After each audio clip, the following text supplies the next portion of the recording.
ईश्वर को प्रणाम और बहुत बहुत धन्यवाद।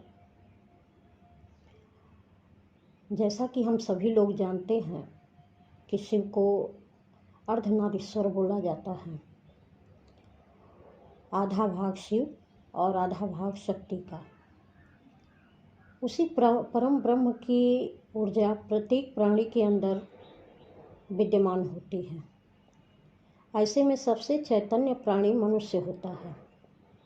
अतः उसकी ऊर्जा किसी परिस्थिति विशेष में उसको अवश्य पता चलती रहती है कि इस समय उसकी कौन सी ऊर्जा काम कर रही है और उसकी कौन सी ऊर्जा किस परिस्थिति में कमज़ोर पड़ जाती है और उसे अपनी किस ऊर्जा पर काम करने की ज़रूरत है। हर व्यक्ति के अंदर फेमिनाइन और मैस्कुलाइन एनर्जी विद्यमान रहती है, यानी कि शरीर का बायां हिस्सा फेमिनाइन और शरीर का दायां हिस्सा मैस्कुलाइन। ऐसा कहें कि बायां हिस्सा स्त्रीत्व गुण वाली ऊर्जा और दायां हिस्सा पुरुष गुण वाली ऊर्जा। अगर किसी आदमी या औरत में जब पुरुष गुण वाली ऊर्जा और स्त्री गुण वाली ऊर्जा का सामंजस्य रहता है तो उस व्यक्ति का घर और बाहर का जीवन बहुत ही व्यवस्थित तरीके से होता है। वह व्यक्ति हर परिस्थिति के साथ तालमेल बिठाने में कुशल होता है। उसके जीवन में जो भी रिश्ते मिलते हैं वह व्यक्ति बड़ी कुशलता के साथ अपने सभी रिश्तों में सामंजस्य स्थापित कर जीवन को आनंदपूर्वक जीता है। कठिन परिस्थितियों के बीच भी वह व्यक्ति बेहतर तरीके से निर्णय लेने में सफल होता है। कोई भी परिस्थिति या व्यक्ति ऐसे व्यक्तियों को जल्दी विचलित नहीं कर पाते हैं। ऐसा व्यक्ति लंबे समय तक किसी दुविधा में नहीं फंसा रह सकता है। वह जल्दी ही किसी भी दुविधा से बाहर निकल जाता है। जो पुरुष गुण वाली ऊर्जा वाला व्यक्ति होता है वह अपने सोच, अपने विचार और अपने बोलने और अपने कार्य करने की शैली को लेकर पूर्णतः स्पष्ट होता है।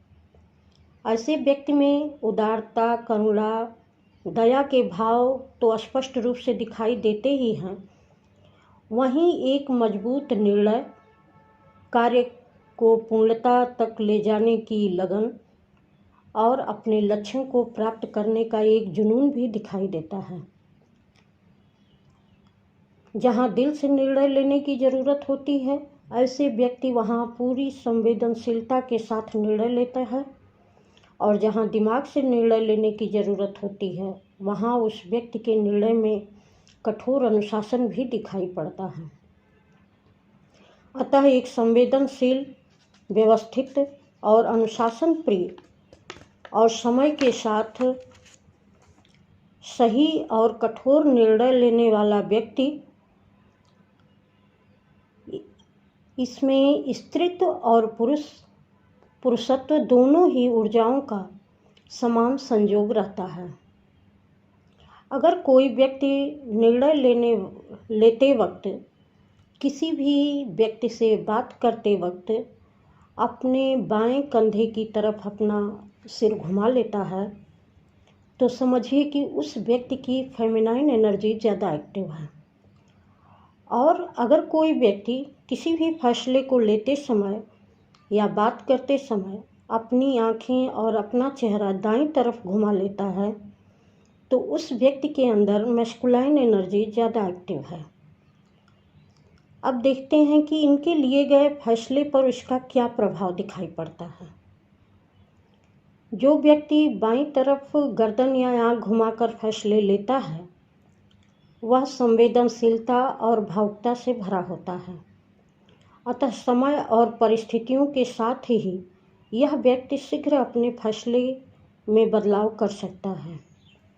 किंतु जो व्यक्ति अपनी गर्दन और आँखों को दाईं तरफ घुमाकर फैसले लेता है वह बहुत सोच समझ के साथ फैसले ले रहा है और यह व्यक्ति अपने फैसले के प्रति अडिग होता है।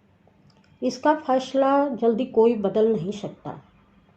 इस तरह हम थोड़ा सजग रहकर अपने भी लिए गए फैसलों पर गौर कर सकते हैं और अपनी तथा किसी भी व्यक्ति की मनःस्थिति का पता लगा सकते हैं। हमारे साथ बने रहने के लिए आपका बहुत बहुत धन्यवाद।